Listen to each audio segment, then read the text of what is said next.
80% of our traffic comes from Lagos Airport, one of the biggest airports in Africa today. All we need is to fix that one to be functional first. It's the only airport I know that if you want to use the toilet, somebody will ask you, you want tissue? What are you going there to do? To take picture? What does you think you're going there to do? To go and take picture? You go there, you find out the facilities are not working. If you go to the VIP lounge of our airport here, they have 2 toilets. In the where all of us move from, 2. So you will always see queue. People queuing. You thought they are boarding the flight. They are just waiting to just wait. That's what they are queuing. We can make it functional first. Go to Ghana. Go to Togo. Go to everywhere. It's just Rwanda. It's just one small building, but it's functional and working. These are things we need to fix. They're basic, and we're borrowing. You go to the States, it's the same thing. People are borrowing to do super highway. Super highway to where? Let's see the small road. Super highway to where?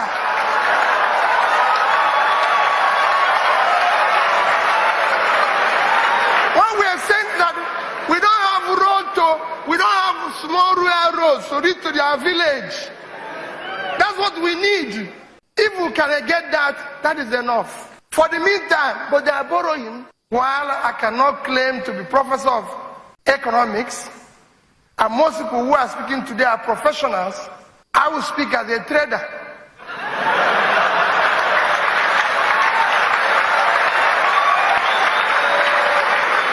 Because all of you know that that is my background.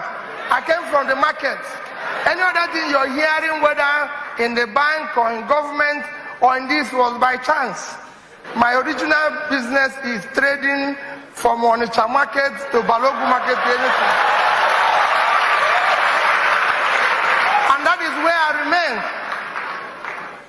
I feel I've gathered a sufficient experience both in the market and subsequently in government and other areas to be able to make 1 or 2 contributions on Nigerian economy.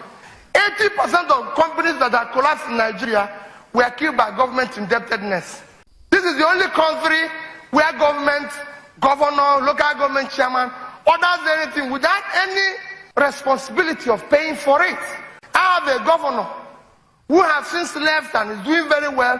He bought from a company 50 jeeps for his traditional rulers. He bought it at 99 million. The company was expecting to make 1.5 million. He took the vehicles, gave it to traditional rulers, and everybody wants to give it to. 4 years, as I'm speaking here, that company has not been paid.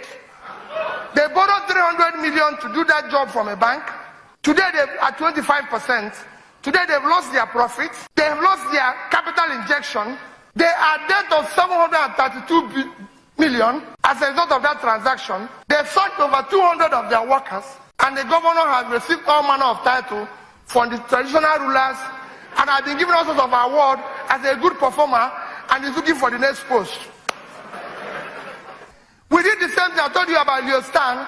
I went to him and said, you're a Nigerian company. We are going to buy this amount of computers from you. I can tell you what he told me. He said he doesn't deal with state government. I said, why? He said, payment is there. I said, Leo Stan, I will give you money before you supply. I don't even want you to give me anything. No bank guarantee. I pay you. If I look for you, I know where to find you. And I paid him, and he delivered. So was innocent. Innocent didn't give me bank guarantee. I can go on and on. Now that you've said we'll do made in Nigeria, I agree. Can we go to the government houses and make sure that all the chair and the beds there are made in Nigeria? Because that's where we will start. Let them come here and buy.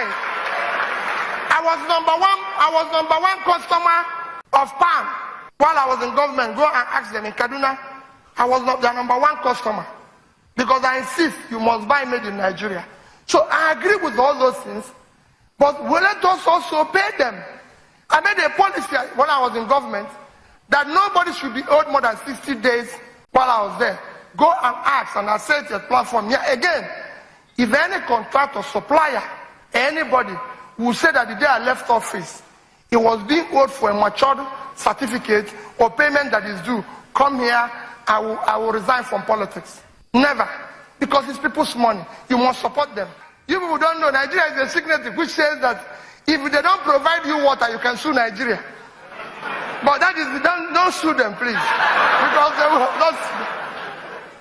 But so they sign all those things. They sign all those things abroad and come home here. And then throw away the papers in which they signed it. The only thing why Innocent was functional, I said it here in platform, and I'll repeat it again. When Innocent started his factory, he came to me. I said, Innocent, since you're in Anambra State, producing vehicles, and you're employing thousands of people from this state and surrounding, we will be your highest customer. Go and tell me whether you can produce a bus. Said yes. Pick up for police. Said yes.